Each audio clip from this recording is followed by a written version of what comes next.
Agriculture means providing for our country, whether it be through farming, to provide food with livestock or crops, and also educating our future generations. Agriculture is in everything we do, from the clothes that we wear to the food that we eat every day, and without it, you couldn't be alive today.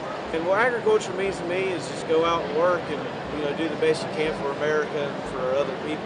When I think of the word agriculture, I think of corn stalks because I'm from Wisconsin, and with that goes the thought of like harvesting and planting the crops and plowing the field and all that. But agriculture means so much more to me than just that, because I know of all the genetic engineering and chemical engineering and all that stuff that goes into agriculture. Agriculture is a very broad term, but I think that it means dealing with anything that deals with food, fiber, and industry. From research, development to ag mechanics, natural resources, all of that stuff just falls under the umbrella of agriculture. Everything ties back to agriculture, from the clothes we wear to eating breakfast in the morning to driving our cars down the road. Everything has some sort of root in agriculture. Agriculture means to me a very healthy and happy lifestyle, the ability to be able to grow food and to get that to the people who need it. Something to take care of other people. It's not just hard work and labor and everything. It's the joy on other people's faces when you're actually able to put food on the table, when all that hard work actually pays off, when you can actually do something for someone else instead of caring only about yourself. Agriculture basically means the caring of others.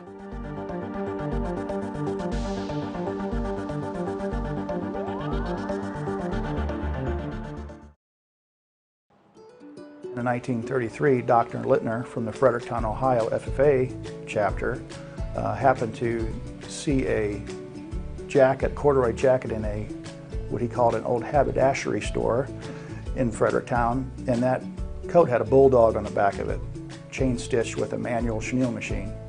And he said, well, that could be something that we could use for our chapter when we go to the convention. On the production side, there's actually 35 separate sewing operations into making every FFA jacket. We'll sew the front emblems on, the back emblems on, attach the belts, we'll attach the pockets next, zippers, prepare the sleeves with the sleeve placket. We'll hem the bottom, attach the cuffs and the collar, and bar tack the high stress area, the pocket, and then also add the buckle straps on the side and trim and inspected. They will go through the front lettering department first, which is where we'll add the name, office, and year. Once that's done, we'll go through back lettering, which is a chenille embroidery machine, and a chain stitch on the back of the state and the chapter.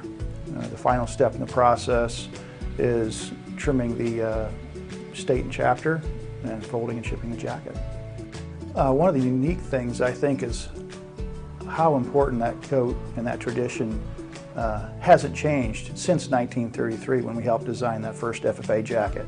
That's just a very special icon of the organization, and we're very proud to be a part of that. It's really actually really emotional for me and for, I'm sure, a lot of our staff when they get to see those kids, interact with them at the show, or even when they come through our plant for tours and get to talk to those kids and advisors and see what that jacket means to them. It really gives us some pride in what we do every day.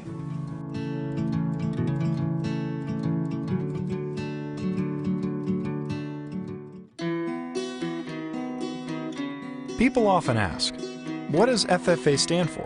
While the letters stand for Future Farmers of America, it has grown to mean so much more. Today, FFA stands for leadership, growth, and career success in a wide range of career paths. Since 1928, millions of students have been entrusted with the opportunity to wear the esteemed blue jacket. And in the process, they've experienced a transformation. Welcome to Minnesota FFA Live, brought to you by your Minnesota FFA Foundation with host Morgan Krause and Ethan Dado. I'm Morgan Krause. And I'm Ethan Dado. This morning, we have the opportunity to meet Miss Lauralee Eaton, hear from our CFANS Student Board President, Sierra Swenson, and talk with Gene Johnson, a foundation sponsor of Minnesota FFA. Now, I don't know about you, Morgan, but I thought last night the session was pretty incredible and the excitement was at an all-time high. It was. Those talent acts were so awesome. And I mean, just seeing the flood of everyone on campus, the flood coming into Mariucci, I mean, it It was fun, and I really think that today is going to be even better. I believe so too. I know there's a lot happening this morning with some different contests, which we'll hopefully hear some more about throughout this live broadcast this morning. And you know, just expanding on what happened last night, hearing from our 25th year state officer team, really seeing how full circle FFA can go and the impact it continues to have on FFA members. Yeah, I totally agree. I mean, here at convention, you see all realms of it. You see people who are wearing their jacket for the first time. You see people wearing their jacket for the last time. You see alumni coming back. You see foundation and sponsors. I mean, convention is really where everyone comes together, and you see all that leadership come through. And one person who's a really huge part of convention is our state officer team. So we have our state reporter here with us this morning. How are you doing? Good. I'm doing great. Well, it's day 2. How are you? What are you thinking? I'm very excited for today to start. We have 3 sessions today and a delegate meeting, so I'm very excited to see our members in action today. Awesome. So, Ms. Lauralee, I know you gave your retiring address last night. For those of us joining us on the live stream, and maybe some of them in the audience that didn't have an opportunity to hear that, what's some key messages you want our FFA members and live streamers to take away from that message? I spoke from the heart of we may not be able to control our situations, but we can control our responses. And every day we must choose positivity. Awesome. Right, it was pretty great. Where did that inspiration come from? I mean, is that something that has always been really big for you? Yes, people always ask me like, oh, why are you so happy and why are you like so bright and bubbly right in the morning? And it's just like every day we have that opportunity, and if we use it or not, it's going through our hands. And to make the most of our time here today at convention and the rest of the week is very important for me and you know, the rest of our members. Yeah. Our FFA members are lucky to have that excitement on stage every morning when we're here at convention. And so speaking of some of the student opportunities we have here at convention, we know that our audience here this morning isn't as big as it might be, you know, last night or later today. Where are some of our other FFA members and what are they up to? Yeah, we got a lot of stuff going on this morning. We have our foundation ambassadors, so they're a big part of our convention where they would talk to our sponsors and really add value to the FFA experience. And then right now we have students taking their CDE contests, and so that's our career development events where they get that sort of leadership and experience about certain career fields that they would be interested in. And so they're participating in that. I know my home chapter is participating in poultry right now, so I'm very excited for them. That's awesome. And looking at what's coming up in this session, what is your favorite part? What are you looking forward to?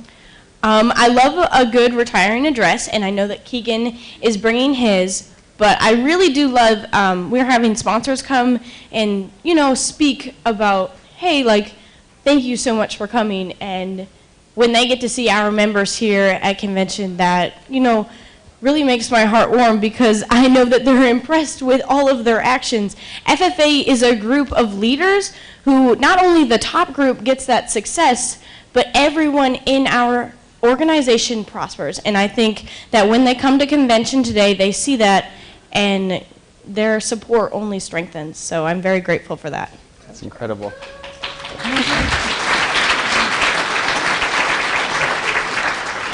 All right, not sure where Mr. Keegan Zimmerman is, but I'm guessing he can hear us. So let's make some noise and let him know we're excited for his RA today.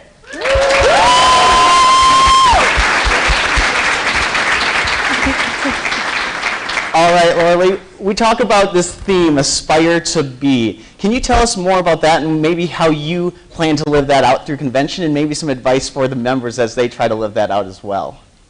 Yes, I love the idea of continuous growth, whether that's continuous growth in ourselves, in our chapters, in our communities, knowing that today can be awesome, but we can make tomorrow awesomer. And I think that that's so important. Last night at Reflections, we talked about being proud of who you are, and I think that's such a valuable perspective that we must have is know yourselves and be proud of what you can do. And so aspire to be means continuous growth in every sort of way.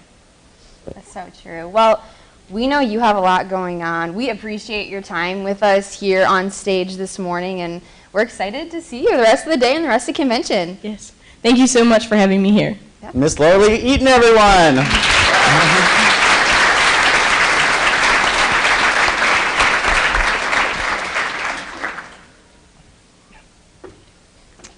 All right, so Morgan, I think we're starting to sense a little bit of the energy and have some exciting things coming up this session. And so we continuously see the impact of our state officer teams, but also a lot of other integral pieces here at convention. Very, very true, yes. And so I think we have one of these continuous supporters of FFA with us next. Our next guest on the show today is Miss Jean, and Jean is a member of our foundation. So Jean, do you want to start and just talk a little bit about what the foundation does and maybe the impact it has on our FFA members? I sure will. First of all, I am very, very pleased to be a part of the foundation. Val Arswold, our executive director, I think all of you know her. Let's just give her a round of applause, should we?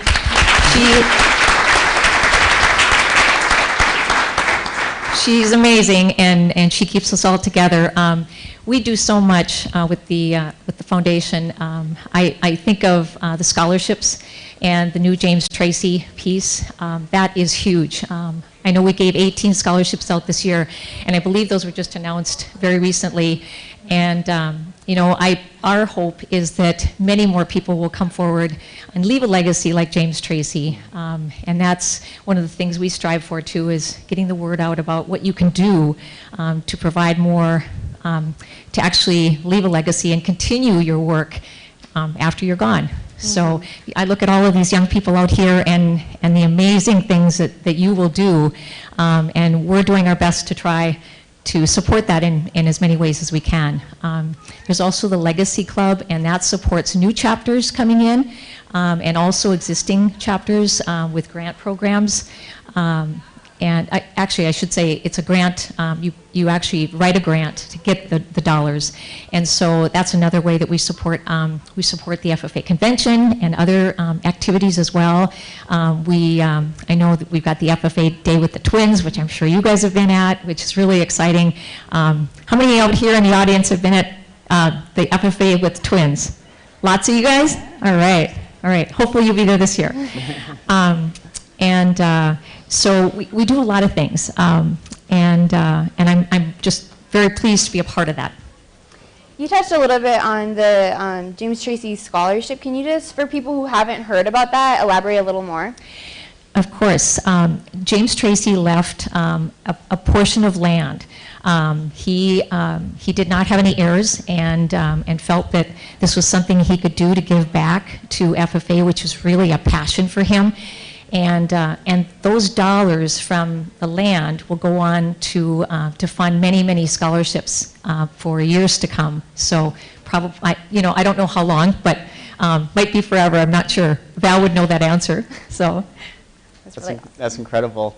So we hear about the impact the foundation leaves, and we talk about the scholarship. But I understand there's also some that the foundation does in terms of hosting this convention and making registration costs reduce for our FFA members in attendance. Many of our members probably don't know about that. Can you elaborate on that and talk about what that does for each and every one of these members sitting in these seats? Well, there are dollars that come from the foundation, dollars that come in, and I should step back and say that there's a lot of star sponsors out there that contribute dollars to the foundation. There's a lot of, there's the legacy dollars, there's a lot of dollars that are coming in from different areas. But yes, this is one of the key pieces that we want to support. This live stream is supported by the FFA Foundation, along with Enbridge, and we've got some partners out there that have been very gracious about stepping up. So we're very pleased to be here. And there's a number of foundation people here today. You'll probably see a little tag that they're wearing, but many of them are engaged in other activities as well. So, we know you have a love for the foundation. Can you tell us why you choose to be a part of the Minnesota FFA Foundation? There's so many reasons, but as I look out over this sea of blue, I work for Ag Country Farm Credit Services, and we as a company, our future is agriculture, as are many companies that are represented here today, and many of you come from the farm, not all, but many. But we know that the future is really here in this group. And when I see what all of you do on stage, off stage, behind the scenes, the character, everything just shines through with this organization. So please continue to stick with FFA. I tell you what, these two did, and here, look where they are. So. Well, we appreciate that, Ms. Jean. You also mentioned in some of our conversations yesterday that you were never were an FFA member. So can you talk about maybe where you first found that interest in FFA and how that's molded and shifted over time? Well, I'm not going to tell you my age, but back in the day, there were probably 2 at the most women in FFA, and so I was not involved in directly, I guess, with FFA, but I was back then they had the Sweetheart Contest, and so I was in that. So I did actually have to give a speech at the state convention, and I shared with someone earlier about how my knees were shaking when I sat down, but that was kind of my first experience with talking with FFA students. So my brother was an FFA, and I saw what it did for him. I saw the advancements he could make with just learning how to speak in front of people.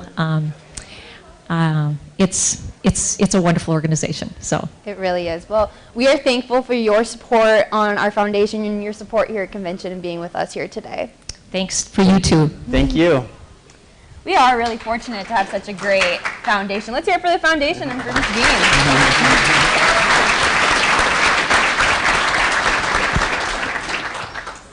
I'm really excited to talk to our next guest. I am too, but before we head there, Morgan, I think we have some additional messages from our sponsor, so let's hear it from them.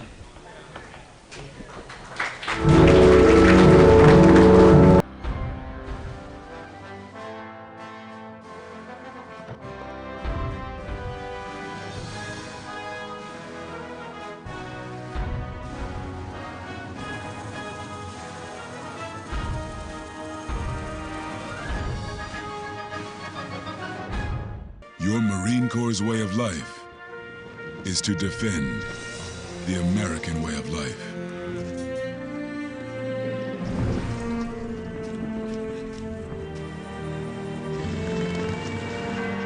Every day, we take a stand for our nation, for each other, for us all. The few, the proud, the Marines. Food, Agriculture, and Natural Resource Science Student Body President, Ms. Sierra Williamson. Hello everyone, thanks for having me this morning. So, Sierra, can you tell us a little bit about your role in CFANS? Yes, so serving as undergraduate student board president means that you're representing the students and you're also creating strategy for CFANS to grow. And so you kind of act as a liaison between like the deans who manage the college and the students, and you work a lot with student groups to provide opportunities for students to individually grow within the college as well. Great. So speaking of those student groups, I understand they have some presence here today as well as other CFANS students. Can you share about how CFANS is partnering, especially our students, is partnering with FFA throughout today and tomorrow? Yes, so as you'll probably be able to notice, there's lots going on campus, including a lot of student groups making an effort to get to know you. And so my advice to you is to really look into that and see if there's opportunities that you're interested in taking advantage of when your secondary education happens. But other than that, there's a lot of CDEs going on, as probably all you know, which student groups on campus are working really hard to execute on. And CFANS is just really excited to have everyone here, so you're going to see lots of signages, workshops, and other things that CFANS is partnered on to really help make this experience memorable for all of you. Very true. our students and CFANS really, I mean, there's so many people that help make convention possible, and CFANS is also a big part of that. I know that, you know, when looking at colleges, you have so many options. What made you choose to come here to the University of Minnesota? Yeah, so just like all of you, about 3 years ago, I was in the same position. I was sitting in my blue jacket here at convention. I grew up always knowing that the U of M was a great college. Always had a Gopher shirt on growing up as a kid, and I was always interested in the college. And so state convention really provided that opportunity for me to explore, to see where my fit in this college would be. And I mean, some of it had to do with, you know, my parents going to college here, but another aspect was coming to convention and seeing all of the opportunities and all of the people that were willing to help me grow. It looked really prominent, and so I really encourage you to really explore the opportunities on campus, so that way you can justify if it's correct for you. That's great. Well, FFA members, I don't know if you know this, but Sierra has had some phenomenal experiences, both at home and abroad. And I know that CFANS has been a huge part of that. So, Sierra, can you tell us about those experiences and how you were able to take advantage of those opportunities? Definitely. So, growing up, I never went out of the country. And so I came into college never being outside of the U.S. And then during the summer of my first internship, so my first summer away from home, I went to Malawi. Has anyone heard of Malawi? Maybe? Okay. Well, it's okay if you haven't, because it's a really small landlocked country, and it's the third poorest country in the world. And never in a million years would have I expected that I would have gotten to go to Malawi for my first country. But I was able to do that through my internship program this past summer with Land O'Lakes. However, being part of CFANS was what introduced me to the idea of being part of this program and applying.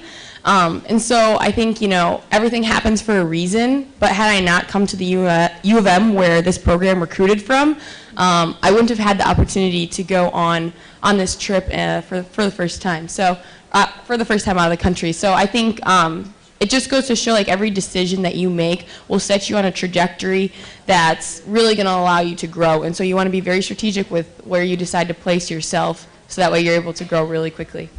Very true. Well, I hear from a lot of people who are students in rural Minnesota who say they don't want to come to the University of Minnesota because they're afraid of the big city. What are your thoughts on that? Well, first off, let's take a look around us, right? Is there barns normally in a big city? No. So I think that just goes to the point of the St. Paul campus is tailored for agriculture students and people who come from rural areas. It's kind of cool because you get the best of both worlds. I mean, Hannah Montana put it best. You get the best of both worlds. You get the St. Paul campus over here, which is going to have like a lot of agriculture aspects to it. It's going to have that small community feel. But then you also have the Big Ten East Bank campus, where you were at Mariucci Arena for the general session last night. So that's the East Bank campus. So that campus is a lot bigger, and that has basically all the other majors at the University of Minnesota. But, I mean, because St. Paul campus is basically the College of Agriculture. And so another thing that I want to bring up is that there's a program that the deans have worked really hard on, and it's called the Land Grant Legacy Scholars Program. And the Land Grant Legacy Scholars Program is set aside, so if you're chosen as a student, you individually get $20,000 for your academic career and a mentorship program. But the fun part of this program is that it's only for rural students. And so if you come from a rural town, you qualify. Now, I'm sorry if you come from a big city, you're not going to qualify for this one, but the good news is that there are countless opportunities to fund your education. So it just goes to show this is just one of the scholarship programs meant for to attract rural students and really help bring students to campus. So, yeah. How many of us could use an extra $20,000? You will next year when you go to college. Perfect. Well, thank you for joining us here today. We appreciate everything you do and that CFANS really does to make this convention possible. Awesome. Thank you for having me.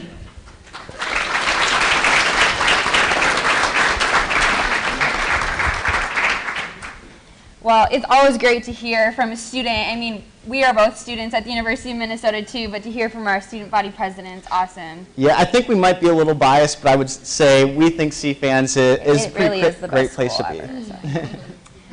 Now we'll hear from a message from our sponsors. I am a nurse. I am a nurse. Fighter. A college student. A mother. And I am an American soldier. I will always be ready for every storm and disaster that threatens my community. I will always be there to protect my neighbors, my family, and my country. We are the Army National Guard. We are the Army National Guard. We are the Army National Guard. Visit nationalguard.com to learn more about part-time service. Tackle whatever the Northland. The toughest truck in the Northland is back for a limited time. Don't miss the Northland Edition F-150, America's best-selling truck 42 years straight. It's got best-in-class towing and payload. Also best-in-class horsepower. Plus other smart features to tackle whatever the Northland throws your way. Don't miss your chance to get a 2019 Northland Edition F-150. Get over $11,000 total savings plus $750 Northland cash or 0 for 72 financing on F-150 at your local Northland Ford dealer.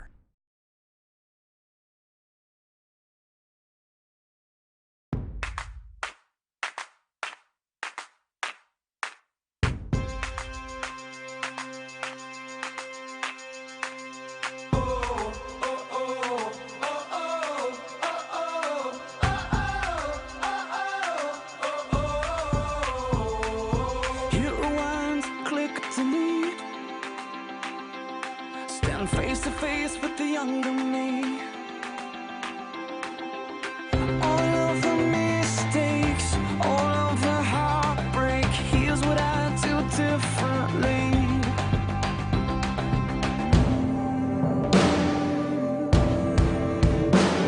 I'd live like I'm not scared. Give when it's not fair. Live life for another. Take time for a brother. Fight for the weak ones. Speak out for freedom. Find faith in the battle. Stand tall but above it all. Fix my eyes on you. On you. I learn the lines and talk the talk. Everybody knows it, everybody knows it. But the road less traveled is hard to walk. Everybody knows it, everybody knows. It takes a soldier who knows his orders to walk the walk I'm supposed to walk. And live like I'm not scared. Give when it's not fair. Live life for another. Take time for a brother. Fight for the weak ones. Speak out for freedom. Find faith in the battle. Stand tall but above it all. Fix my eyes on you. On you.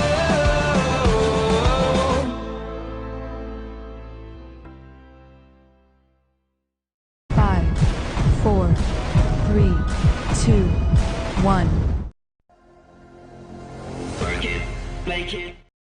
Minnesota FFA, get on your feet for the 2018-2019 Minnesota FFA State Officers!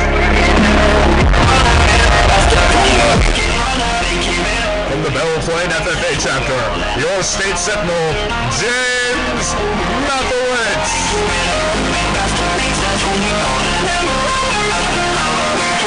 From the Pine Island FFA chapter, your state reporter, Lauralee, Eaton.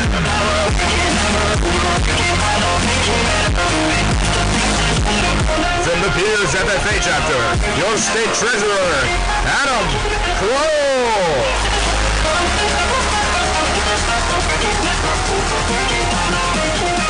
From the Randolph FFA chapter, your state secretary, Laura Church.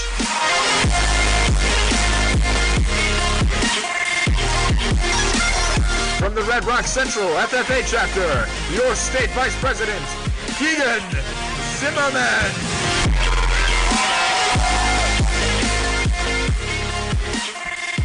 from the Randolph FFA chapter, your state president, Grace Taylor.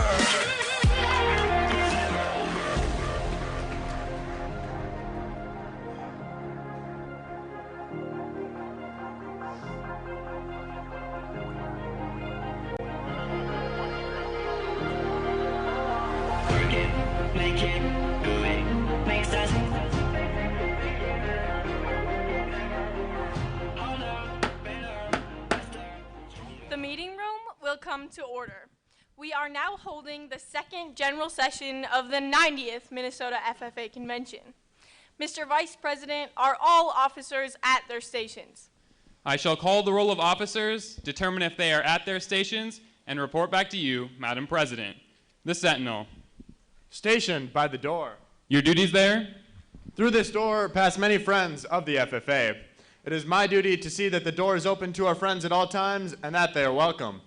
I care for the meeting room and paraphernalia. I strive to keep the room comfortable and assist the President in maintaining order. The Reporter. The reporter is stationed by the flag. Why by the flag? As the flag covers the United States of America, so I strive to inform the people in order that every man, woman, and child may know that the FFA is a national organization that reaches from the state of Alaska to the Virgin Islands and from the state of Maine to Hawaii. The Treasurer. Stationed at the emblem of Washington. Your duties there? I keep a record of receipts and disbursements just as Washington kept his farm accounts, carefully and accurately. I encourage thrift among the members and strive to build up our financial standings through savings and investments. George Washington was better able to serve his country because he was financially independent. The Secretary. Stationed by the ear of corn. Your duties there? I keep an accurate record of all meetings and correspond with other secretaries wherever corn is grown and FFA members meet. The Advisor.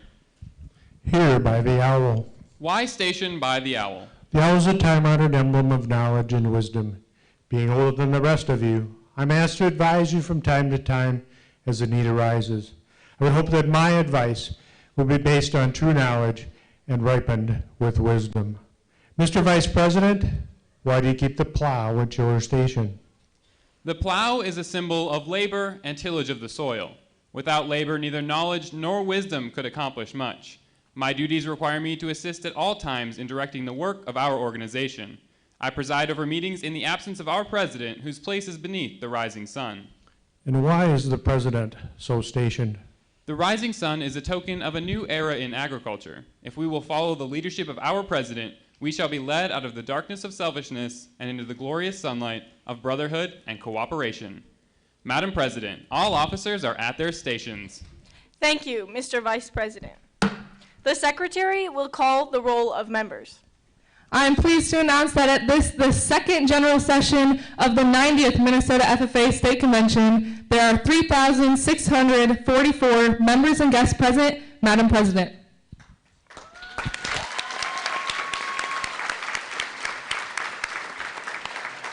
Thank you.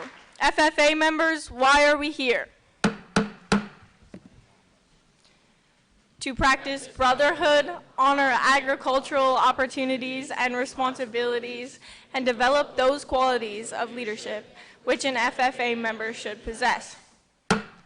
May we accomplish our purposes. I now declare the second general session duly open for the transaction of business or attention to any matter which may properly be presented.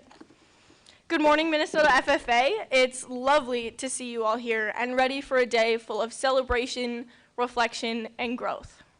This morning, I have the honor of introducing your Session 2 co-chairs, two officers who cherish the memories they made growing up on a farm. And although one is a crops lover and one is an animal lover, these two share a passion for hard work and responsibility, among other values they learned growing up on the farm. They share a love for not only farming, but also faith and family. If they're not at school, you can find them hanging out with loved ones or in a barn or field. Please help me welcome your Session 2 co-chairs, Minnesota FFA State Secretary Laura Church and State Treasurer Adam Kroll.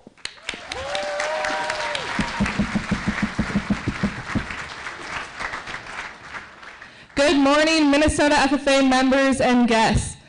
I am so excited because as we speak, thousands of members, parents, and sponsors are making their way here from across the state to compete, celebrate, and honor those who have accomplished their goals this year. No matter who we are or where we come from, we can aspire to make this the best state convention yet. All of the chapters highlighted in this session have aspired to be greater and have done their best to go above and beyond the expectations that have been set for them. This session, we're going to highlight those chapters in good standing, hear from some of our partners in agriculture and education, and finally, hear the retiring address of our State Vice President, Mr. Keegan Zimmerman.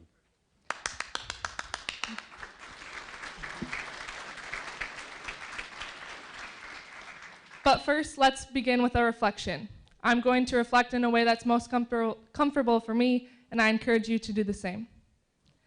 Dear Heavenly Father, we thank you for allowing us to gather here today. Being here is a blessing, and we look forward to harvesting the accomplishments of each of our members, but also planting the seeds for the future of the agriculture community. Please bless this convention and all those who gather here today. In your name we pray, amen.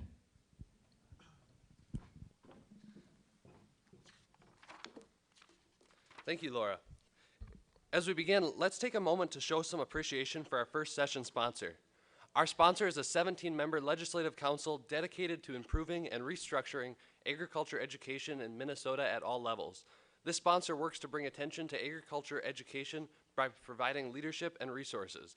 Let's give a round of applause for our sponsor, the Minnesota Agriculture Education Leadership Council.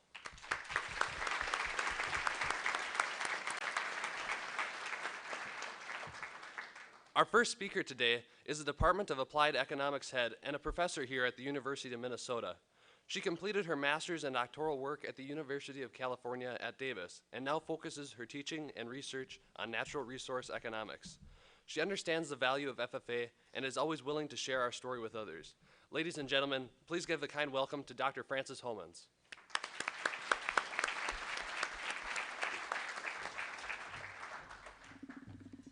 Thank you so much for hosting me today, and I want to offer a warm welcome to all of you here as you begin convention. I know there have been people in the hallways already over the weekend, and so I know everyone's been hard at work, and I look forward to seeing the rest of the convention today. So I want to first extend a welcome to the students who I know have been working very hard and have been inspired and passionate about their work, and so welcome to all the students.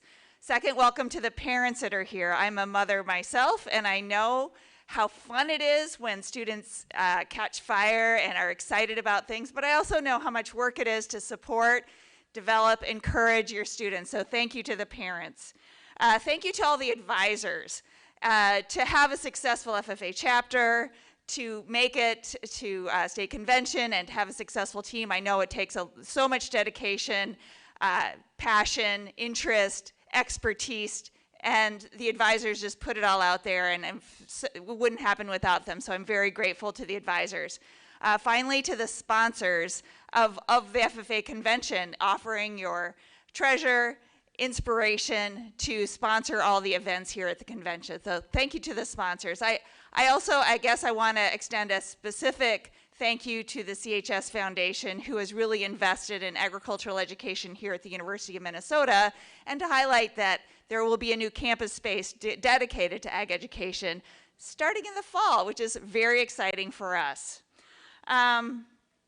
Also, I suppose it's very important to thank the FFA hosts here, Denny Bjorklund, Julie Talaski, Lavin Rada, who've been working hard all year to make this event possible.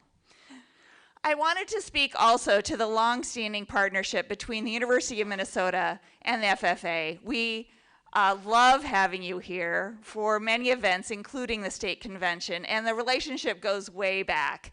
And so we welcome all FFA members as they come here on campus, and we hope that some of you consider the University of Minnesota continue your education. I know some of you already have. So welcome and honoring the partnership, long-standing partnership with CFANS and FFA, and that's wonderful. Laura asked me just to say a little bit about myself. So Yes, I did get a PhD in agricultural economics from the University of California, Davis, and have been department head of applied economics and ag education and communication for the past 6 years, which has been a complete delight. And it's gotten me more and more interested and engaged with ag education and ag ed students. It's just been wonderful. And I have had the privilege of serving on the Minnesota FFA Foundation Board. So it's been a way for me to get to know more of the community and to really understand and appreciate the passion and dedication of everything that supports FFA. And at the center of it all really are you students. And we couldn't be more proud to host you and look forward to seeing you develop in the future. So thank you so much.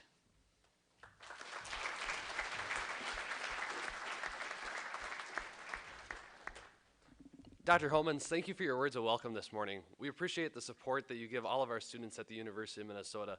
Let's give it up once more for Dr. Homans.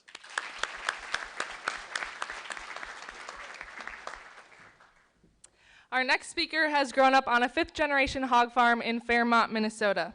Currently, he is a junior at the University of Minnesota, where he studies animal science in hopes of becoming a large animal veterinarian in the near future. His FFA experiences have helped him advocate for pig farmers across the state this year. Please welcome this year's Minnesota Pork Ambassador, Mr. Leyton Becker.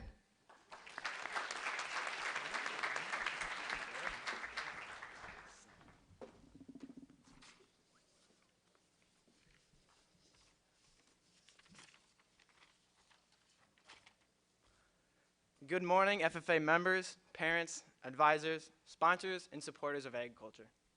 It's a pleasure to have you all on campus for the 2019 Minnesota State FFA Convention. Over the course of these 3 days, we hope you find value in each experience you have. Looking back on my FFA experience, I can truly say that the life lessons I've learned from these programs led me down to the path where I am today. When writing this speech, I was stumped on what kind of message I should bring to you. That is when the voice of my father came into my head, saying 4 main criteria that have been ingrained in me since I was a little kid: of food, water, air, and welfare. These are the words that are written on the wall of my 5th-generation hog farm office. These key words are what is necessary in order to flourish and have happy and healthy pigs. Checking feeders and barns and making sure they are full of quality rations, fresh water, and that the environment is clean and the air is good. And finally, doing everything in our power to make sure we have happy and healthy pigs. Then, all of a sudden, I realized something. That FFA has given me 4 similar criteria that allowed me to flourish into the person I am today. These are criteria that any one of you can use to better yourself or to better your chapter. First, FFA has given me friends for a lifetime. FFA has been a place for me to surround myself with people passionate for the future of agriculture. It did not matter whether a future farmer, a grain salesman, or a mechanic came up to me. I knew we were all on the same team battling for the betterment of agriculture. Second is communication. I'm going to be honest with you. It doesn't matter if you go to a 4-year college, a community college, or just go start working. You're going to have to deal with people that are for and against you. You're also going to have to find a way to effectively communicate with them, or you're going to be at a loss. Career development events in FFA is where I learned how to communicate in meetings through parliamentary procedure, to make confident decisions in reasoning making through livestock judging, and trying to sell myself and to sell a product through food science. These and many other CDEs are a great way to improve on communication. Third, responsibility. In my chapter in Fairmont, we have the pleasure of doing a supervised ag experience each semester on anything related to agriculture. Doing mine on pigs, big shocker there, I learned how to be responsible as well as take ownership in everything I do. Finally, passion for agriculture. Everyone has a passion. Even when I was little, my passion was going on adventures. In high school, it was sharks, and now in college, it's pigs. Having a passion is something no one can talk you out of. That's the difference between having an interest and having a passion. I urge you to be passionate about whatever you do in life. For example, becoming a Minnesota State Pork Ambassador has allowed me to utilize each one of these 4 skills that I've just explained to you. First, having a support system and the network necessary to go through the entire process from start to finish was something I was extremely grateful for. Without the people in my life supporting me from the beginning, I wouldn't have been nearly as successful in the position that I was. Next, having a well-rounded communication skills has allowed me to be able to effectively communicate with industry professionals, representatives, farmers, and consumers about issues related to the swine industry. Third is responsibility. Balancing my professional, academic, and personal life is something that I've only been made possible due to my ability to prioritize daily tasks. And finally, having a passion for agriculture is something that's perhaps the most important of the four. Having a passion, no matter what sector of agriculture, and using that passion in your job will make you extremely successful. I would not be here in front of you without these four main criteria of making friends, communication, responsibility, and having a passion. I urge you to look into your FFA experience and find your criteria in your life. I would like to thank you all for allowing me to speak to you this morning, and I hope you have a great state convention.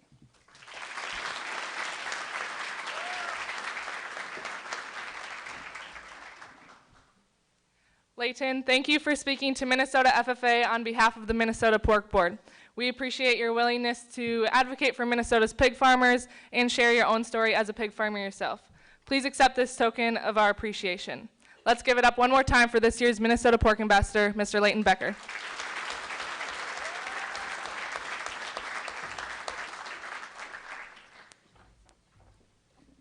Our next speaker this morning is Sophia Fox with Minnesota Can't Wait. Minnesota Can't Wait is a student-led organization like ours and focuses on responding proactively to urgent issues like climate change. They recognize that young people have the potential to make improvements in our environment and that their path to sustainability can start now. Sophia is a founding member of the organization and as a high school senior from South High in Minneapolis has met with elected officials and helped coordinate events to raise awareness. Please help us welcome Sophia Fox.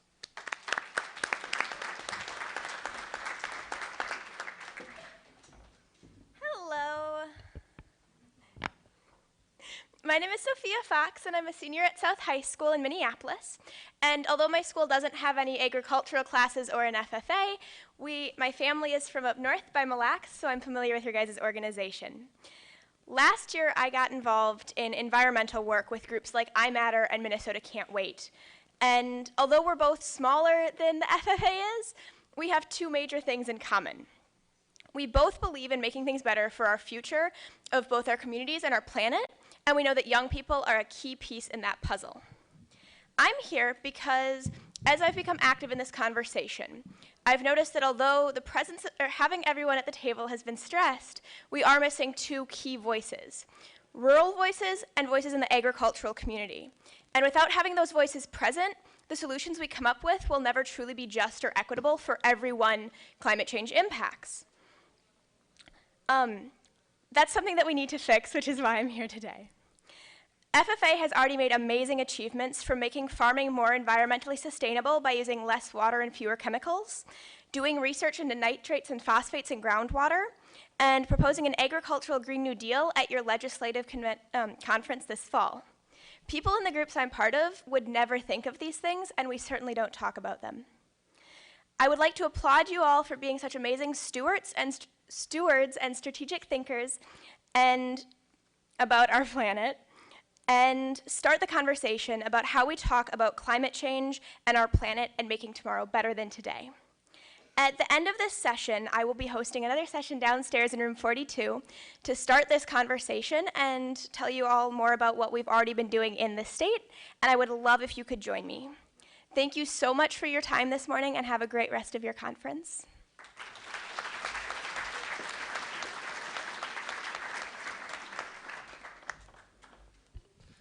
Thank you for speaking with us, Sophia. Our next speaker this morning is the Senior Vice President of Sales at Dish. An industry veteran, our speaker has held progressive sales roles in both Dish and its sister company, EchoStar, since joining in 1993. He was instrumental in building Dish's indirect sales channels, including its nationwide independent retailer network. As a native of Chicago and southern Indiana, he has always been passionate about building communities and making them stronger through profitable partnerships. He earned his Bachelor's of Science in Business Management from University of Indiana University. He is an advocate for physical fitness who enjoys running and weightlifting. Please join me in welcoming Amir Ahmed.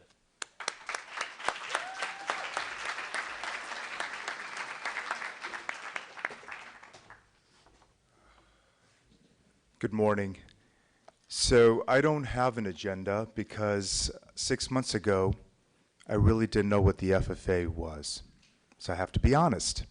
However, I did attend the national convention in Indianapolis. And I'm an old guy, I'm 56, soon to be 57. And something always changes. Some moment happens in your life where it makes an impact, and unfortunately it took 56 years, but thank God it did. So I'm at the national convention. I was invited by your national group, your CEO, Mark Paschal, and I was at the airport, and I'm waiting for a car to pick me up, and these 3 buses pull up, so I said, better get out of the way, and I turned around, and there were hundreds of kids walking outside in blue jackets, and I kind of stepped back, and every single one of them said, excuse me, thank you, excuse me, thank you. And I'm sitting there saying, what in the world is this? This is the most amazing, amazing feeling.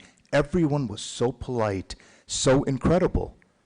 So I couldn't wait to get to the convention.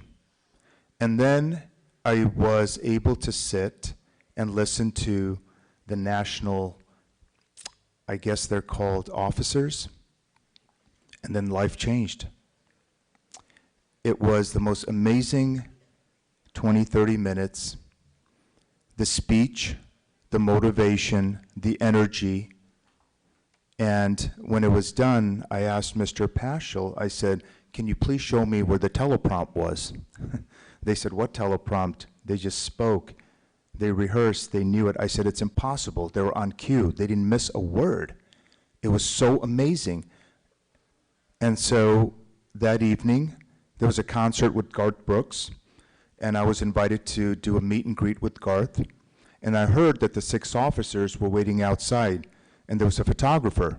So I ran outside, and I said, I want my picture taken with the 6 officers. And Garth goes, oh my God, this is the first time an individual walked away and not did a photo op with me. I said, they were more important. The 6 officers, trust me, they're moving me. You're just singing country songs, buddy. So it was amazing.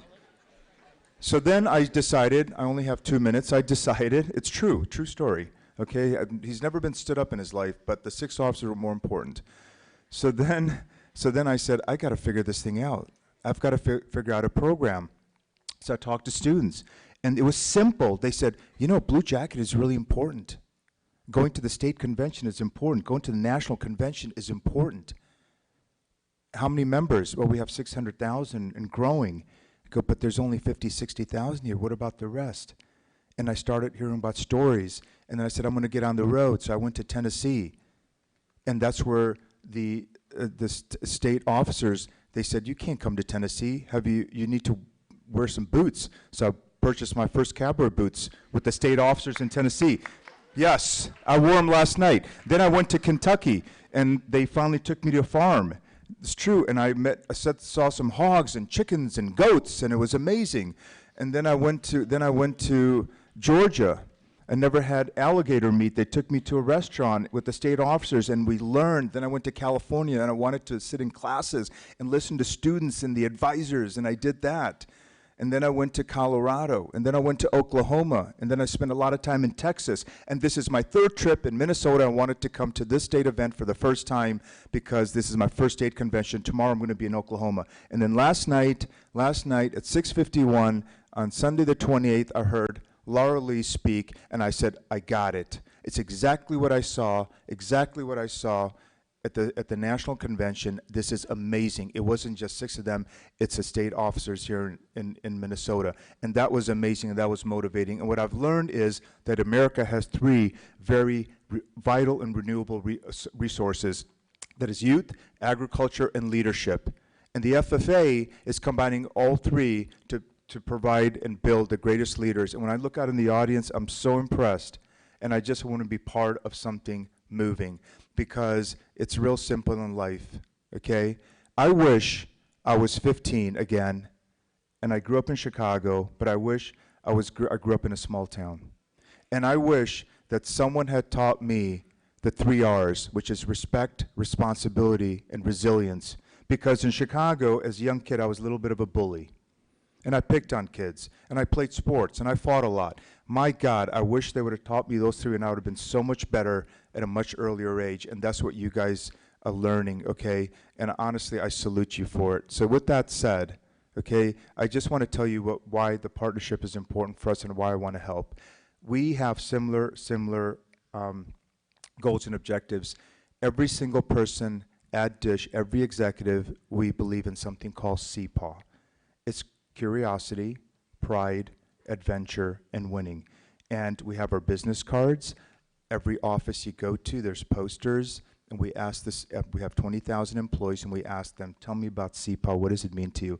I'll read it to you, and then I'll get off the stage. But I have one other thing to say. Curiosity, this is what it means to us, and I feel there's a lot of commonality with you guys. Curiosity is we are inquisitive and not afraid to challenge assumptions and hungry for knowledge. Then we go to pride.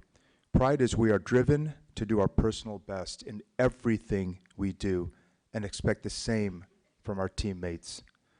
And then it's adventure. Adventure is we're comfortable and thrive in an environment where our path is often unclear, changes frequently, and requires us to challenge ourselves.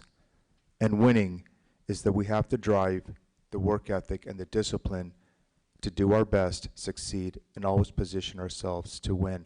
You guys have that same mentality, okay? I want to be part of helping every single state. So yesterday, it was motivating. It was amazing, and the reason I'm so passionate about the FFA is because when I listened to those 6 national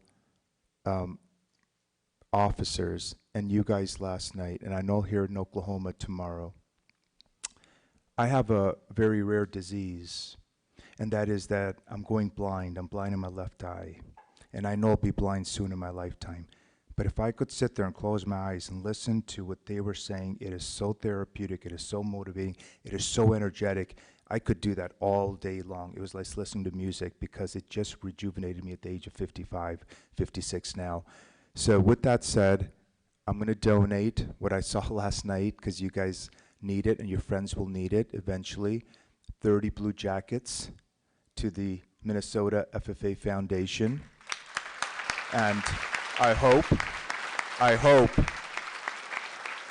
you guys all have your blue jackets, but I hope the future and the friends and the whoever the students are coming up, they get a chance to put it on and be proud. So please visit our booth. Sarah's going to be there. It's called the DISH Ambassador Program. It's a great way to generate revenue for you guys. I don't want you to be salespeople. I just thank you. It's an honor to stand in front of you and talk to you, okay? Have a great convention. Thank you.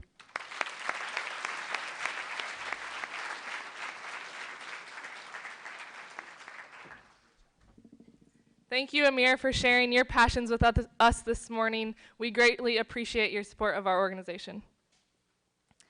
While growing up on a farm, I have also developed a passion for livestock judging and evaluation.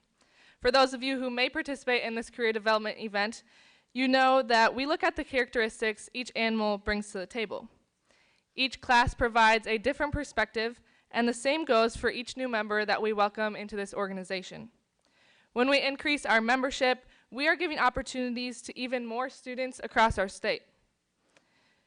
We have with us today some chapters who have aspired to grow their membership and have exceeded their goals. Let's recognize those chapters now. Please stand when your chapter is announced.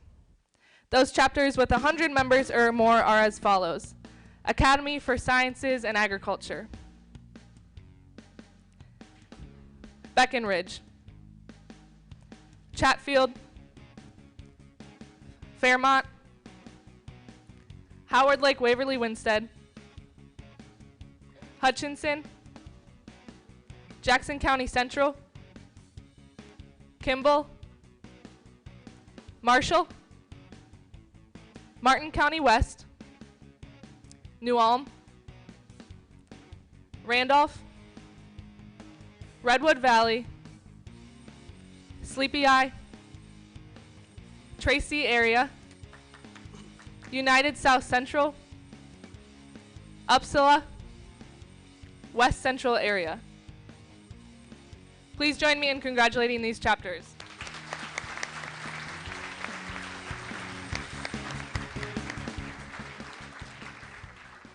The last membership award is for membership growth. These 54 chapters have worked to include more members and have grown their chapter membership by more than 10% this year. When your chapter is listed on the screen, please rise.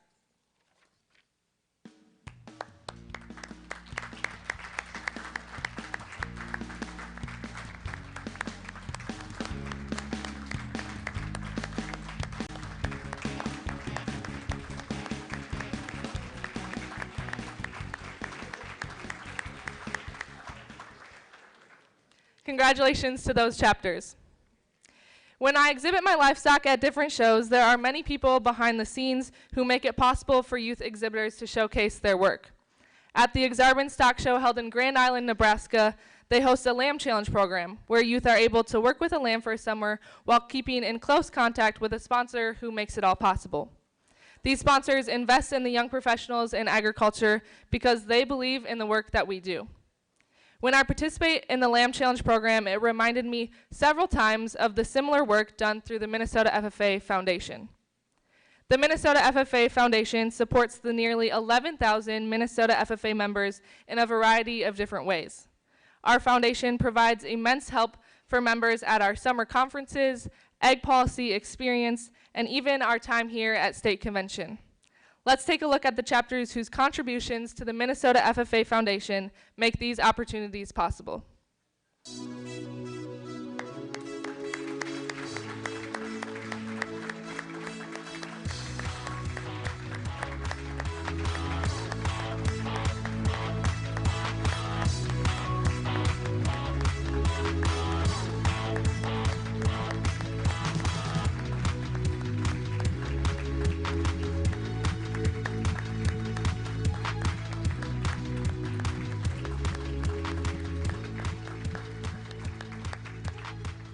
Thank you to all of our chapters that donate to the Minnesota FFA Foundation.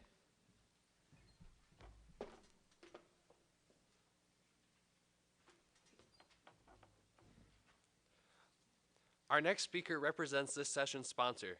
She is a Fillmore Central FFA alumni who received a Bachelor of Science and a Master's in Agriculture Education at the University of Minnesota. She works tirelessly to share the message of agriculture education and FFA with elected officials and to help students understand the importance of agricultural policy. Ladies and gentlemen, please join me in welcoming our next speaker, Minnesota Agricultural Education Leadership Council's Executive Director, Sarah Dornink.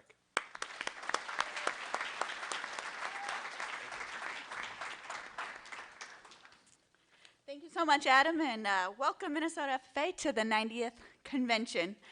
I aspire to be an awesome mom and wife while at the same time still making a positive difference in the job that I get to do as executive director.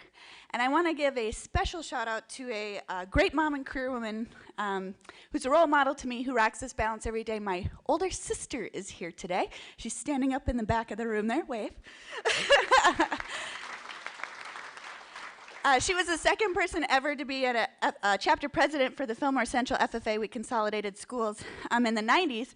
Now she's back here chaperoning her daughter, who's in the poultry contest right now. And so you may think you're young, and guess what? You will all grow up and, we'll have lives and work in businesses and have children, and maybe someday you'll come back to the FFA convention and feel old, because at one time I sat in 9th grade, I sat in that back corner at my first FFA state convention. So you never know when you'll come back. So, hi, Sissy.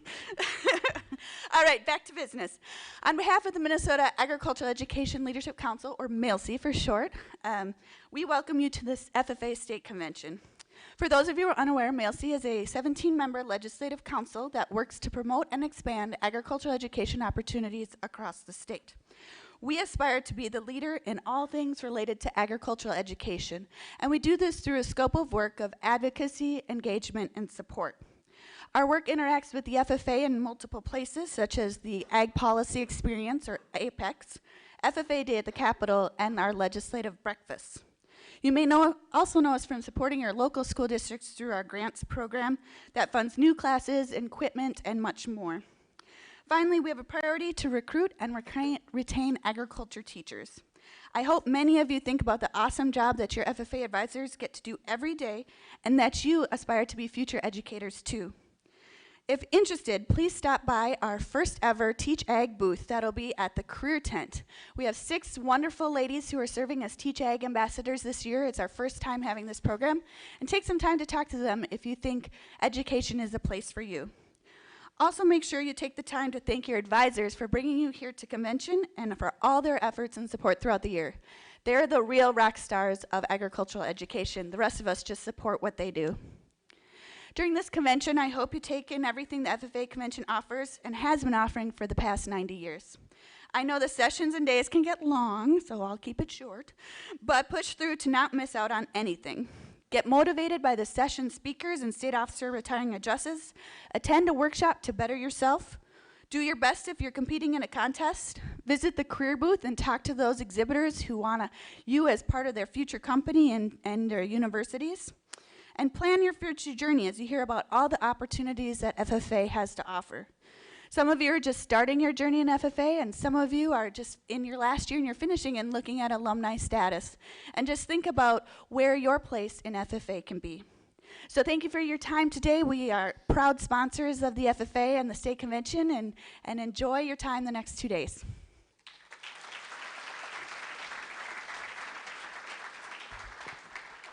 Sarah, thank you so much for your continuous support of FFA and agriculture education. We appreciate you joining us today. Please accept this token of our appreciation. Let's give it up once more for Sarah Dornink.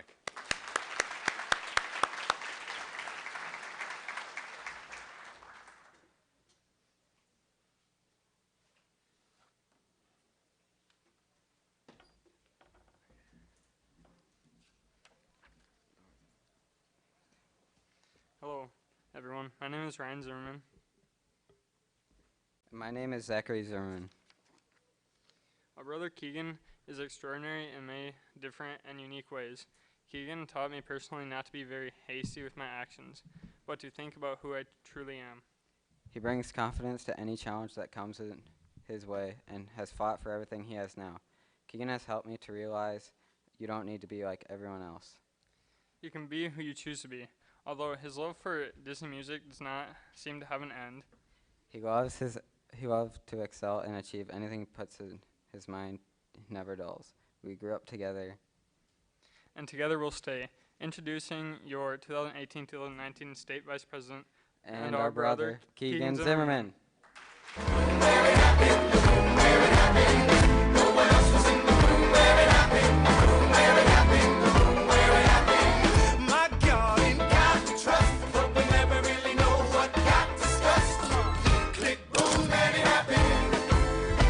Else is in the room where it happened. Alexander Hamilton. What did they say to you to get you to sail New York City down the river?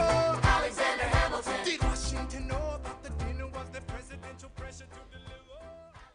When I was 13, Ryan, Zach, and I went to Minnesota's favorite amusement park, Valley Fair. As we entered the park, we ran to get in line for our first roller coaster ever, Renegade. Getting to our spot in line, I could see the big drop rising in the distance, and hear Ryan and Zach talking about how we were going to be seated right in the front seat, right where all the action happens. As the line moved forward, I could hear Ryan and Zach talking to each other and the people around us, but all I could focus on was that drop. Getting in the cars, slowly chugging my way up the ascent towards the drop, falling over the edge, whipping around the track. Finally, we got to the front of the line. The people in the cars in front of us were about to take off, and then we would get in after them. I took a step back, looked down at the cars, up at the drop, and over to Ryan and Zach. All day, they'd been talking about how awesome it was going to be to ride this roller coaster. I thought it'd be easier to hide my fear of heights from them, but as we got closer and closer to that drop, my resolve was wavering. Finally, I looked at them and said, I think I'll wait for you guys at the bottom. I was thinking to myself, I'm the older brother.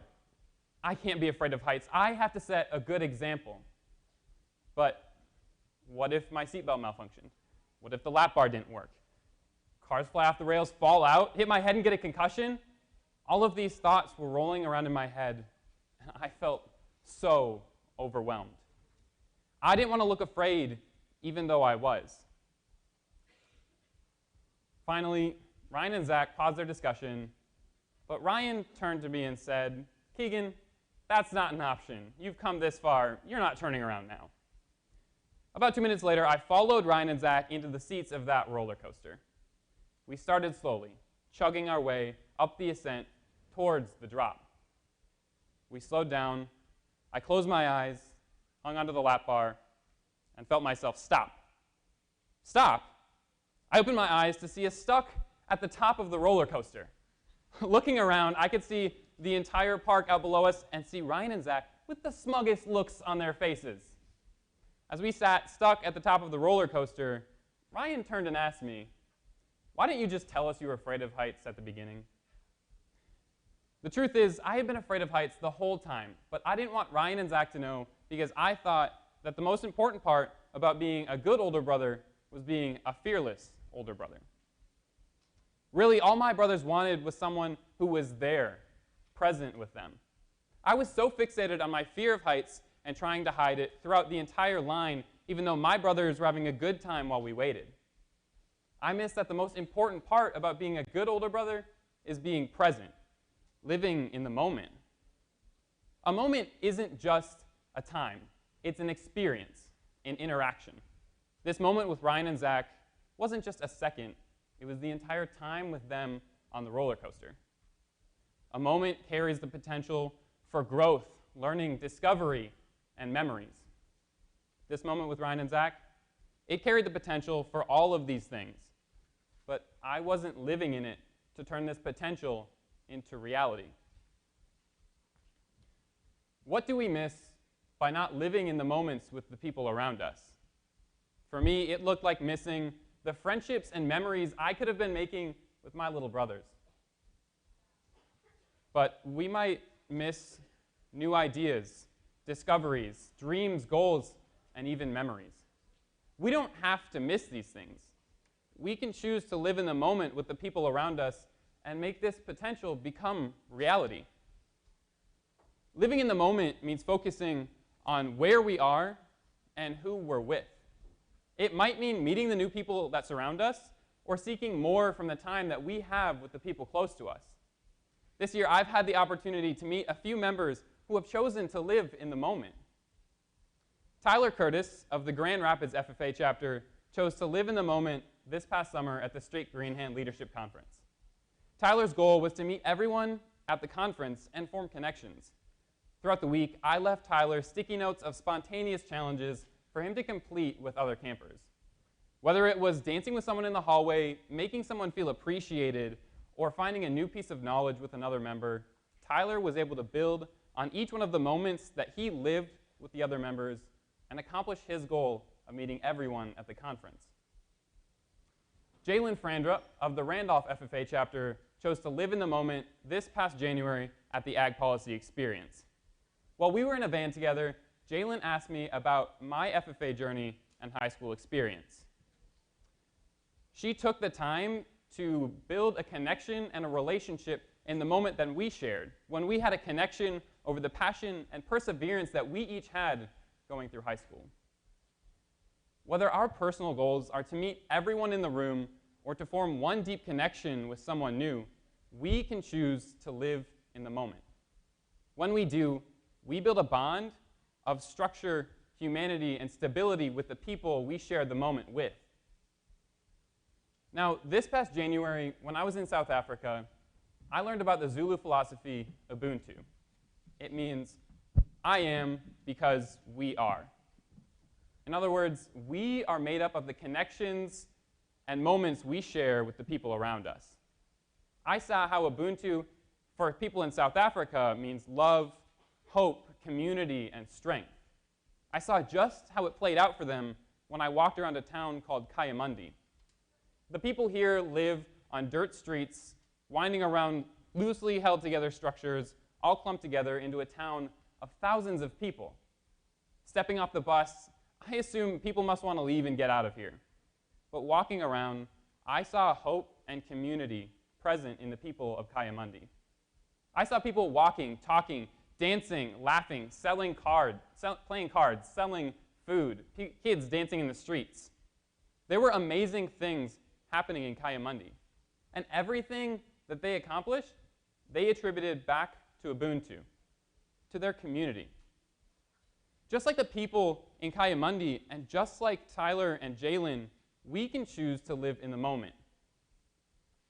We can meet the new people around us, and we can build Ubuntu. These are the moments where it happens. This is where we win our CDE, where the next state officer is chosen, where we get recognized for our service, where we show off our agri-science fair project. We are here at this convention and in these blue jackets to do great things, and we will do great things.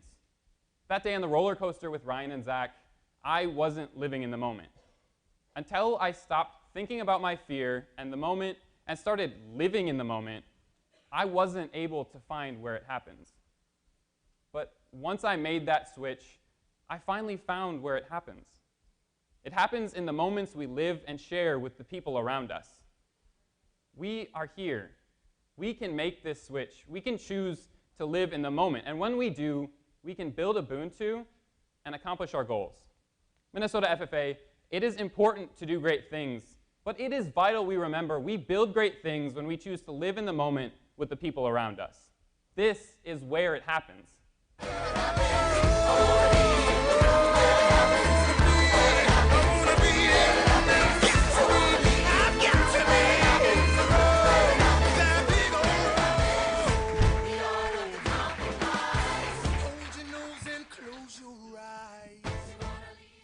Keegan, thank you for always sharing your growth mindset.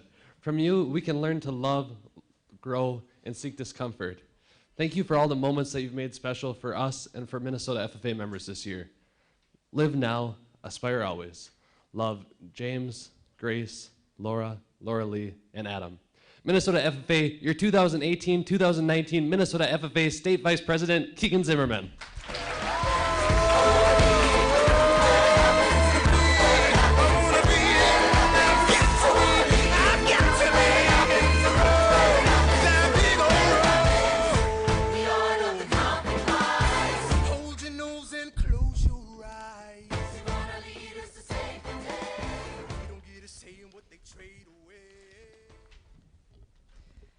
One of my favorite sights is a sign that reads "Proud FFA Community" and greets you as you drive into a small town. I have passed an endless number of these signs as I have traveled to chapter visits and family holidays. There are many supporters across our state, and we call them the Minnesota FFA Alumni and Supporters. The alumni is not only made up of past FFA members, it also includes agriculture industry leaders and community supporters. These supporters are integral parts of our chapters, and we are so thankful for their drive to help young leaders. Please join me in welcoming Mrs. Corynn Flood from the Minnesota FFA Alumni and Supporters.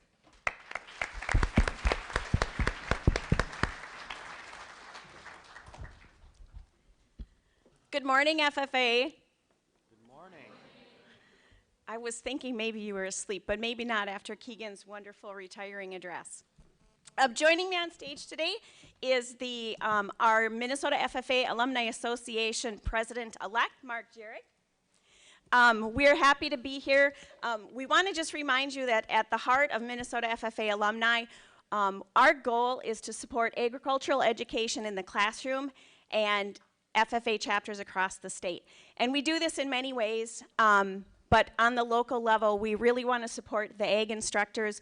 You guys all know how much work it took you to get here, and we all know that standing behind you was an awesome ag instructor.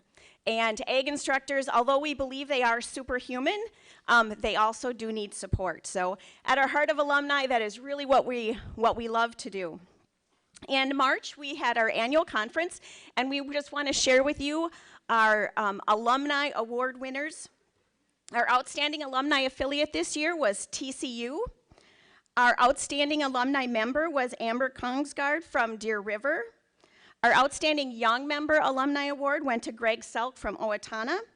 And our Outstanding FFA Alumni Coach went to Stan Vanderkoy from Buffalo.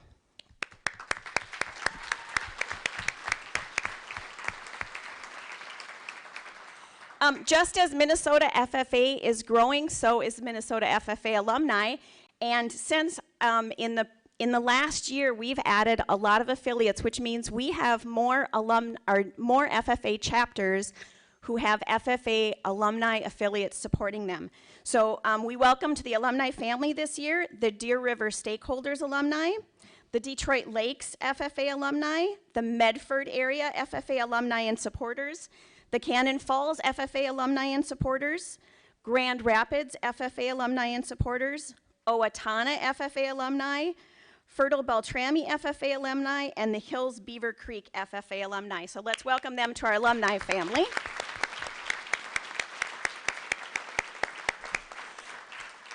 And some of you may know, and some of you may not know, that the Stop and Shop, which we know is one of your favorite places to go to replace your pantyhose, or to grab the FFA convention t-shirt, the Stop and Shop is actually run by the Minnesota FFA alumni.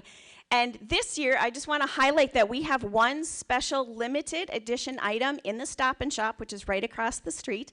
As many of you may know, our beloved owl, Mr. Larson, is retiring this year, and in our Stop and Shop, you can pick up for $1 this awesome Here by the Owl button to honor Mr. Larson's retirement. So make sure you grab one of those in the Stop and Shop when you leave session.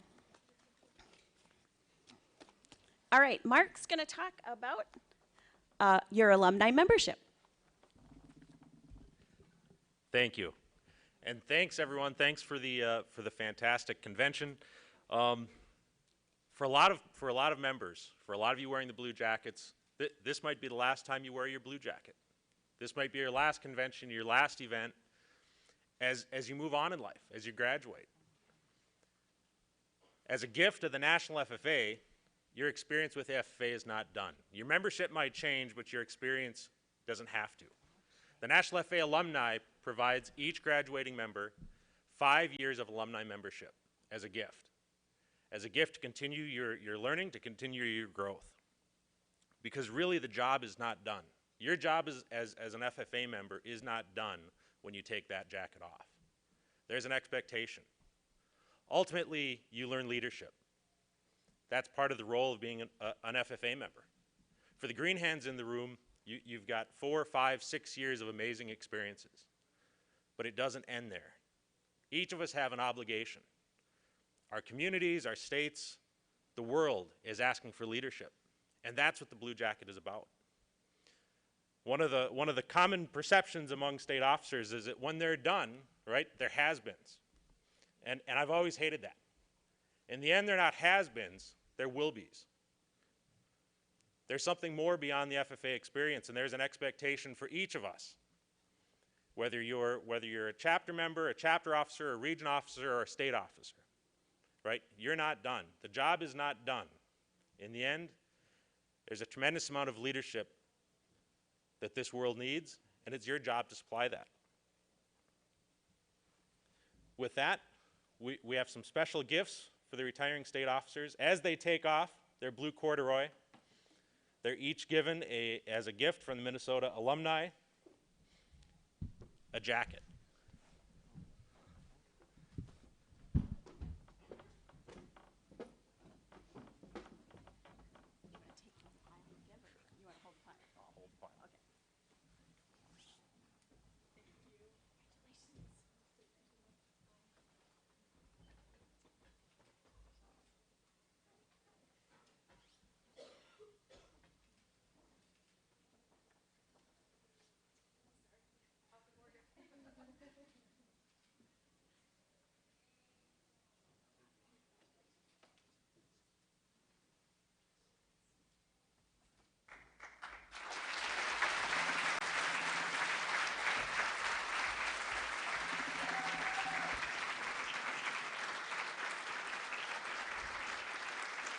On behalf of the Minnesota FFA alumni, welcome to your next step in your FFA journey and welcome to the alumni family.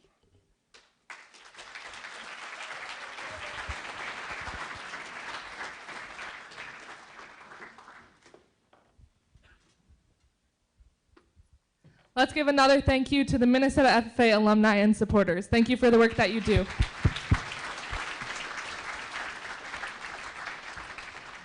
During this session, we received inspiring remarks from our very own State Vice President, Mr. Keegan Zimmerman, as well as greetings from several of our other supporters. They all aspire to be more in different ways. Each of us has the choice to decide that what we've seen here is possible back home too. How will you aspire to be greater? Now we'll welcome Madam President Grace Taylor back to the stage.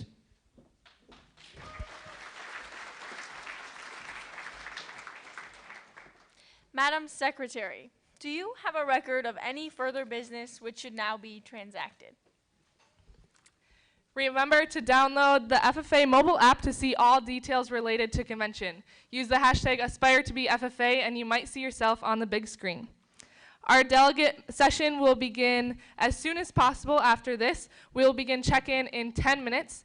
Everyone must exit this room and re-enter at the doors in front of this room. Odd regions will be in the inside line and even regions will be in the outside line. We hope to see you at the next session in Mariucci Arena at 1:30 p.m.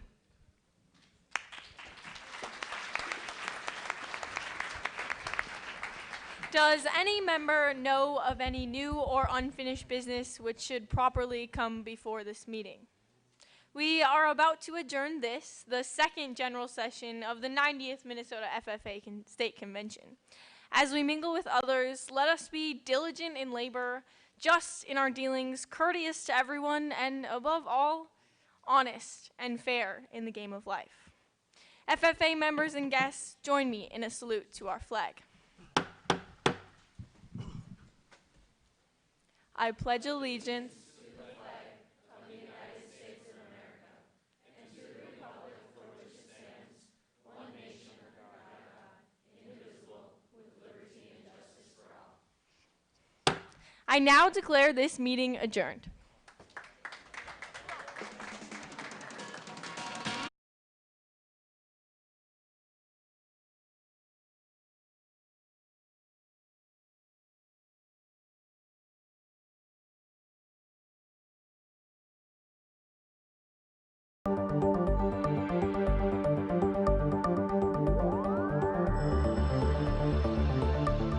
To me, agriculture means providing for our country, whether it be through farming, to provide food with livestock or crops, and also educating our future generations. Agriculture is in everything we do, from the clothes that we wear to the food that we eat every day, and without it, you couldn't be alive today. And what agriculture means to me is just go out and work and do the best you can for America and for other people. When I think of the word agriculture, I think of corn stalks because I'm from Wisconsin, and with that goes the thought of like harvesting and planting the crops and plowing the field and all that. But agriculture means so much more to me than just that, because I know of all the genetic engineering and chemical engineering and all that stuff that goes into agriculture. Agriculture is a very broad term, but I think that it means dealing with anything that deals with food, fiber, and industry.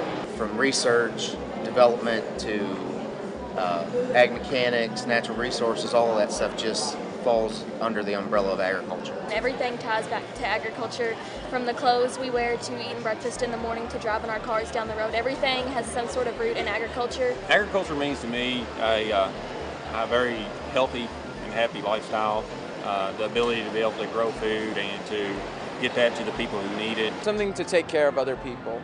It's not just hard work and labor and everything. It's the joy in other people's faces when you're actually able to put food on the table, when all that hard work actually pays off, when you can actually do something for someone else instead of caring only about yourself. Agriculture basically means the caring of others.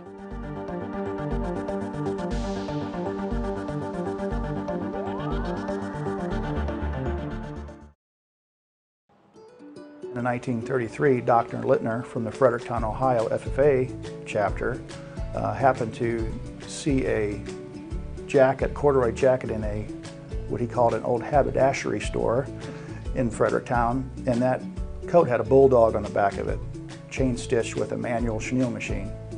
And he said, well, that could be something that we could use for our chapter when we go to the convention. On the production side, there's actually 35 separate sewing operations into making every FFA jacket. We'll sew the front emblems on, the back emblems on, attach the belts. We'll attach the pockets next, zippers. Prepare the sleeves with the sleeve placket. We'll hem the bottom, attach the cuffs and the collar, and bar tack the high stress area, the pocket, and then also add the buckle straps on the side and trim and inspect it. They will go through the front lettering department first, which is where we'll add the name, office, and year. Once that's done, we'll go through back lettering, which is a chenille embroidery machine, and a chain stitch on the back of the state and the chapter. The final step in the process is trimming the state and chapter and folding and shipping the jacket. One of the unique things I think is how important that coat and that tradition hasn't changed since 1933 when we helped design that first FFA jacket. That's just a very special icon of the organization, and we're very proud to be a part of that. It's really actually really emotional for me and for I'm sure a lot of our staff when they get to see those kids interact with them at the show, or even when they come through our plant for tours and get to talk to those kids and the advisors and see what that jacket means to them. It really gives us some pride in what we do every day.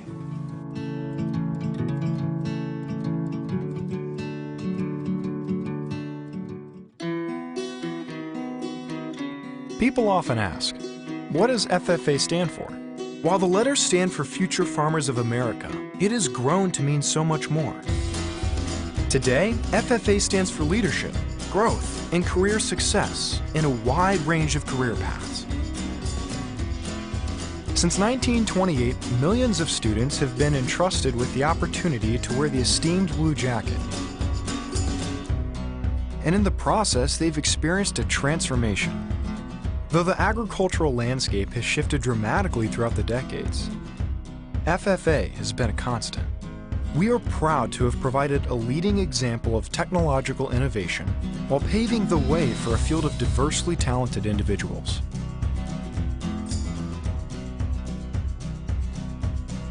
Now more than ever, people realize the value of understanding where our foods, fabrics, and plants come from.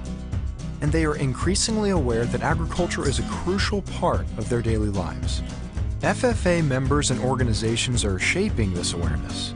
They are more empowered every day with knowledge that they take into the communities where they live, work, worship, and play. American history is rich with the stories of agriculturalists of all kinds, from the farmer to the scientist, the doctor to the business owner. And agriculture now has a richer story because of FFA. Today we are grateful for our past and look forward to shaping the future.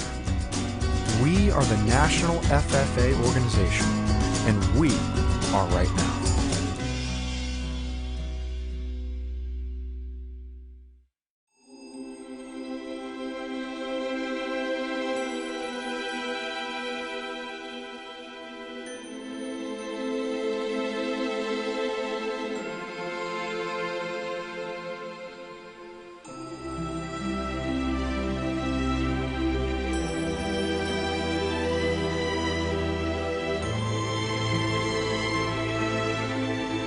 My father, Irwin Tiffany, grew up in Linden, Kansas, and the family had a house and a farm on the edge of town.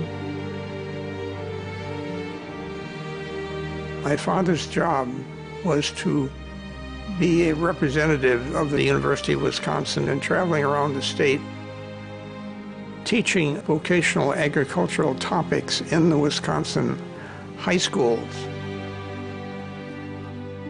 You'd like to get the kids out onto the farm, reaching the heart and soul of learning to be a farmer in the field. And he was getting ready for the annual conference of the Future Farmers of America. And he wanted to do something to kind of put a stake in the ground and say, here's where I stand. That became the creed.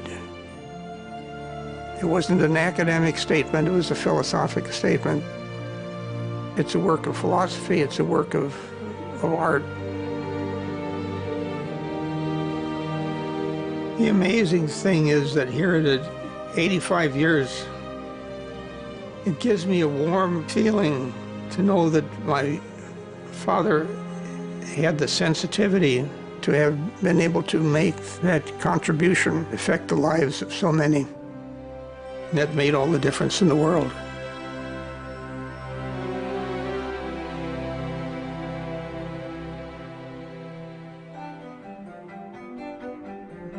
I believe in the future of agriculture. With a faith born not of words, but of deeds. Achievements won by the present and past generations of agriculturists.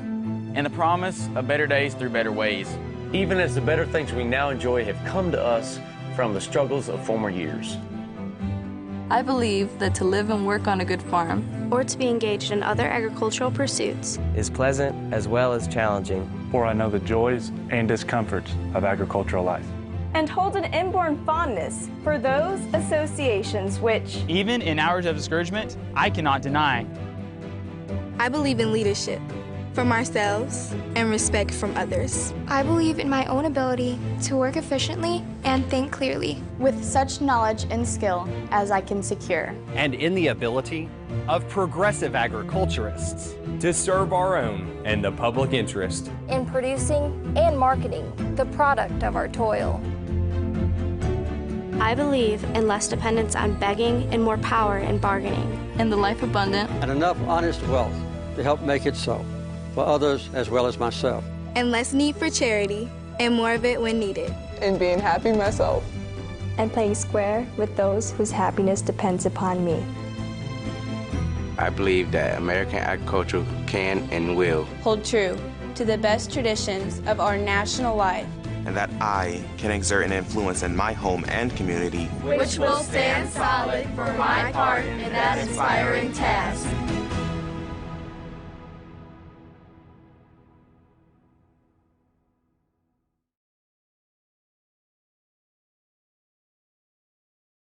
My name is Chris, and I farm approximately 1,500 acres. We're located here about 7 miles south of South Superior. I've been here since the late 80s. I started farming in 82, and I've been at this location since around 88. My name's Chris. I'm a right-of-way agent for Enbridge Energy. Got segment 18 in Wisconsin. I'm from Alexandria, Minnesota. I'm a farm boy. 3-4 times I've had pipelines from Enbridge go through my land since the 80s, and my experiences with Enbridge have been wonderful from start to finish. Enbridge has been just an absolutely phenomenal group to work with. I can't say enough good about them. Any issue that a landowner would have, it's my job to figure out how we can fix it and take care of it. And the biggest thing is, you know, you got to listen. It's a little over 12 miles, and we signed every landowner. Every landowner's been taken care of as far as if they lost crop damages, what kind of, right down to the grass seed we're going to plant for them when we leave behind. And it's been a good communication all the way along for many, many years. We raise a lot of beef cattle here. We typically feed out around 450 to 500 total head. And then we try to market almost everything we raise to the local community. I'm very proud to be a farmer because I feel like I'm making a difference in the world. It's a labor of love, and providing for your family and providing for the food needs of the world is something that makes me feel personally very good. The years, the 2.5 or so decades that I have worked with Enbridge, when there's been any issues with the land relative to what they've just maybe gone through and worked on, whenever there's been an issue, they've been there to rectify it and work with me to make sure indeed that it is to my standards. High school sophomores recently spent 5 days on the road with Minnesota FFA's newest conference, Intense. Intense is an agricultural career experience aiming to help students discover that no matter what kind of job they want to have or what they are good at, they can use their talents and passions in a career within Minnesota agriculture. The conference traveled nearly 1,000 miles, visiting 6 colleges, touring farms and businesses, and connecting students' abilities and interests in agricultural careers.